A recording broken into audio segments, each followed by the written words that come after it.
Hello students, welcome to TS Academy. Today we will discuss about 14th July 2023 daily current affairs. These daily current affairs are very useful for any competitive examinations. ఈ daily current affairs ని మీరు miss కాకుండా ఉండాలి అని అంటే TS Academy YouTube channel ని subscribe చేసుకోండి. అదేవిధంగా TS Academy యాప్ ని డౌన్లోడ్ చేసుకోండి. TS Academy యాప్ లింక్ అనేది కింద డిస్క్రిప్షన్ లో ఇవ్వడం జరిగింది.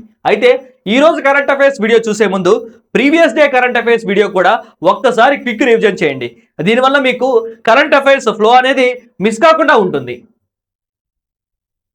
నేషనల్ న్యూస్ లో ఇంపార్టెంట్ కరెంట్ అఫైర్స్ చూద్దాం. 42nd foundation day of NABARD. Okay, NABARD యొక్క 42nd ఫౌండేషన్ డే అనేది న్యూఢిల్లీలో ఉన్నటువంటి ప్రగతి మైదాన్లో జరగడం జరిగింది. అయితే ఈ 42 ఇయర్స్ లో నాబార్డ్ అనేది 20 lakh crores రూరల్ డెవలప్మెంట్ కి కేటాయించడం ద్వారా 14% వృద్ధి రేట్ని సాధించిందని చెప్పుకోవచ్చు. అయితే ఈ నాబార్డ్ గురించి చూద్దాం. నాబార్డ్ అంటే national bank for agriculture and rural development అని అర్థం. ముఖ్యంగా ఈ నాబార్డ్ అనేది రూరల్ ఎకానమీకి మరియు అగ్రికల్చర్ డెవలప్మెంట్కి సంబంధించినటువంటి ఫైనాన్షియల్ ఎయిడ్ని ప్రొవైడ్ చేస్తూ ఉంటుంది. అంతేకాకుండా కోఆపరేటివ్ బ్యాంక్స్ని మరియు రీజనల్ రూరల్ బ్యాంక్స్ని సూపర్వైజ్ చేస్తూ వాటిని కోర్ బ్యాంకింగ్ సొల్యూషన్ ప్లాట్ఫామ్కి అనుసంధానం చేయడమే ఈ నాబార్డ్ యొక్క ముఖ్య ఉద్దేశంగా చెప్పుకోవచ్చు. నాబార్డ్ యొక్క ఇనిషియల్ క్యాపిటల్ కేవలం 5,000 crores ఉంటే రీసెంట్ అమెండ్మెంట్స్ ప్రకారం దాని యొక్క క్యాపిటల్ని 30,000 crores వరకు పెంచడం జరిగింది. అంతేకాకుండా నాబార్డ్ ద్వారా ఎంఎస్ఎంఈకి ఇచ్చేటువంటి ఫండ్స్ అనేవి స్టార్టింగ్ ఫేజ్లో కేవలం 20 lakhs వరకు మాత్రమే ఉంటే రీసెంట్ అమెండ్మెంట్స్ ప్రకారం ఈ యొక్క ఇన్వెస్ట్మెంట్ అనే దాన్ని 10 crores వరకు పెంచడం జరిగిందని చెప్పుకోవచ్చు. Next some important takeaways. NABARD chairman గా కేవీ షాజీ గారు కంటిన్యూ అవుతూ ఉన్నారు. నాబార్డ్ అనేది 1982లో ఎస్టాబ్లిష్ కాబడింది. నాబార్డ్ యొక్క హెడ్ క్వార్టర్స్ ముంబై నగరంలో ఉంది. నాబార్డ్ ని బి శివరామన్ కమిటీ రికమెండ్ చేసిందని మనం చెప్పుకోవచ్చు. Next, supreme court gets 2 new judges. Okay, recent గా తెలంగాణ చీఫ్ జస్టిస్ అయినటువంటి జస్టిస్ ఉజ్వల్ భుయాన్ గారు మరియు కేరళ చీఫ్ జస్టిస్ అయినటువంటి జస్టిస్ వెంకట నారాయణ భట్టి గారు సుప్రీంకోర్టు జడ్జెస్ గా అపాయింట్ కాబడ్డారు. అయితే ఈ అపాయింట్మెంట్ ద్వారా 33 సుప్రీంకోర్టు జడ్జెస్ అనే వాళ్ళు ప్రెసిడెంట్ సుప్రీంకోర్టులో కంటిన్యూ అవుతున్నారని మనం చెప్పుకోవచ్చు. ఈ అపాయింట్మెంట్ ని ప్రెసిడెంట్ కొలీజియం వ్యవస్థ యొక్క రికమెండేషన్స్ ద్వారా అపాయింట్ చేశారని మనం చెప్పుకోవచ్చు. ఈ కొలీజియం వ్యవస్థని చీఫ్ జస్టిస్ ఆఫ్ ఇండియా అయినటువంటి జస్టిస్ చంద్రచూడ్ గారు లీడ్ చేస్తున్నారని మనం చెప్పుకోవచ్చు. Next some important takeaways. Indian constitution లో ఆర్టికల్ 124(2) మరియు ఆర్టికల్ 217 అనేవి ఈ సుప్రీంకోర్టు మరియు హైకోర్టు జడ్జెస్ యొక్క అపాయింట్మెంట్ ని నిర్దేశిస్తాయి. అయితే ఈ కొలీజియం వ్యవస్థ అనేది ముఖ్యంగా సుప్రీంకోర్టుకి మరియు హైకోర్టుకి డిఫరెంట్ గా ఉంటుంది. సుప్రీంకోర్టు కొలీజియం వ్యవస్థలో చీఫ్ జస్టిస్ ఆఫ్ ఇండియాతో పాటుగా 4 సీనియర్ మోస్ట్ సుప్రీంకోర్టు జడ్జెస్ అనే వాళ్ళు ఉంటారు. వేరాజ్ హైకోర్టు కొలీజియం సిస్టమ్ లో హైకోర్టు చీఫ్ జస్టిస్ తో పాటుగా 2 హైకోర్టు సీనియర్ మోస్ట్ జడ్జెస్ అనే వాళ్ళు ఉంటారని మనం చెప్పుకోవచ్చు. అయితే ఈ కొలీజియం వ్యవస్థ అనేది ముఖ్యంగా సుప్రీంకోర్టు జడ్జిమెంట్స్ మీద ఆధారపడి ఉంటుంది. దీని మీద పార్లమెంట్కి ఎటువంటి అధికారాలు ఉండవని చెప్పుకోవచ్చు. నెక్స్ట్, ఇంటర్నేషనల్ న్యూస్ లో ఇంపార్టెంట్ కరెంట్ అఫైర్స్ చూద్దాం. Political interference in world health organisation's work. Okay, recent గా వరల్డ్ హెల్త్ ఆర్గనైజేషన్ తమ యొక్క వర్క్ మీద రివ్యూ మీటింగ్ జరపడం జరిగింది. అయితే ఈ రివ్యూ మీటింగ్ లో వరల్డ్ హెల్త్ ఆర్గనైజేషన్ తమ యొక్క మెంబర్ నేషన్స్ లో హెల్త్ సెక్టార్ లో ఉన్నటువంటి హెల్త్ ప్రాబ్లమ్స్ చాలా ఇంక్రీజ్ అయ్యాయని తమ యొక్క రివ్యూ మీటింగ్ లో చెప్పడం జరిగింది. అంతేకాకుండా ముఖ్యంగా వరల్డ్ హెల్త్ ఆర్గనైజేషన్ సజెషన్స్ ఇస్తున్నప్పటికీ కూడా ఇప్పటికీ మలేరియా, కలరా మరియు ట్యూబర్క్యూలోసిస్ వంటి వ్యాధులు ఇంకా కంటిన్యూ అవుతున్నాయని తమ యొక్క రివ్యూ మీటింగ్ లో చెప్పడం జరిగింది. ముఖ్యంగా పొల్యూషన్ మరియు వరల్డ్ హెల్త్ ఆర్గనైజేషన్ లో ఉన్నటువంటి పొలిటికల్ ఇంటర్ఫియరెన్సెస్ అనేవి ఈ వరల్డ్ హెల్త్ ఆర్గనైజేషన్ యొక్క వర్క్ ని డిస్టర్బ్ చేస్తుందని ఈ వరల్డ్ హెల్త్ ఆర్గనైజేషన్ యొక్క రివ్యూ మీటింగ్ లో వరల్డ్ హెల్త్ ఆర్గనైజేషన్ యొక్క మెంబర్ నేషన్స్ చెప్పడం జరిగింది. అయితే ఈ వరల్డ్ హెల్త్ ఆర్గనైజేషన్ గురించి చూద్దాం. ముఖ్యంగా ఈ వరల్డ్ హెల్త్ ఆర్గనైజేషన్ అనేది ప్రపంచంలో ఉన్నటువంటి ఆయా దేశాలను మరియు పార్ట్నర్స్ ని కనెక్ట్ చేస్తూ హెల్త్ ని ప్రమోట్ చేయడం మాత్రమే కాకుండా ఎపిడమిక్స్ మీద సివిల్ సొసైటీకి అవేర్నెస్ క్రియేట్ చేయడమే ఈ వరల్డ్ హెల్త్ ఆర్గనైజేషన్ యొక్క ముఖ్య ఉద్దేశంగా మనం చెప్పుకోవచ్చు. Next some important takeaways. ఈ వరల్డ్ హెల్త్ ఆర్గనైజేషన్ యొక్క డైరెక్టర్ గా డాక్టర్ టెడ్రోస్ అధనోమ్ గెబ్రియేసస్ గారు కంటిన్యూ అవుతూ ఉన్నారు. అయితే ఈ వరల్డ్ హెల్త్ ఆర్గనైజేషన్ అనేది 7th April 1948లో ఎస్టాబ్లిష్ కాబడింది. ఈ వరల్డ్ హెల్త్ ఆర్గనైజేషన్ యొక్క హెడ్ క్వార్టర్స్ స్విట్జర్లాండ్ లో ఉన్నటువంటి జెనీవా నగరంలో ఉంది. నెక్స్ట్, బ్యాంకింగ్ అండ్ ఫైనాన్స్ లో ఇంపార్టెంట్ కరెంట్ అఫైర్స్ చూద్దాం. June inflation quickens to 4.81% as food prices climb RBI. Okay, May నెలలో 4.31% ఉన్న ఇన్ఫ్లేషన్ కాస్త జూన్ నెలకి 4.81% అయిందని ఆర్బీఐ ప్రొవైడ్ చేయడం జరిగింది.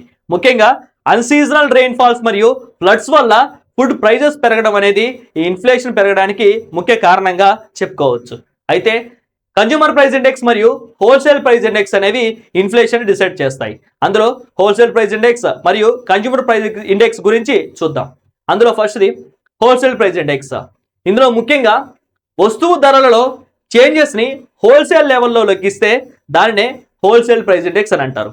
వేరాజ్ కన్జ్యూమర్ ప్రైస్ ఇండెక్స్ లో వస్తువులు మరియు సేవల యొక్క ధరల్లోని చేంజెస్ ని కన్జ్యూమర్ లెవెల్లో లెక్కిస్తే మనం దానిని కన్జ్యూమర్ ప్రైస్ ఇండెక్స్ అని అంటారు.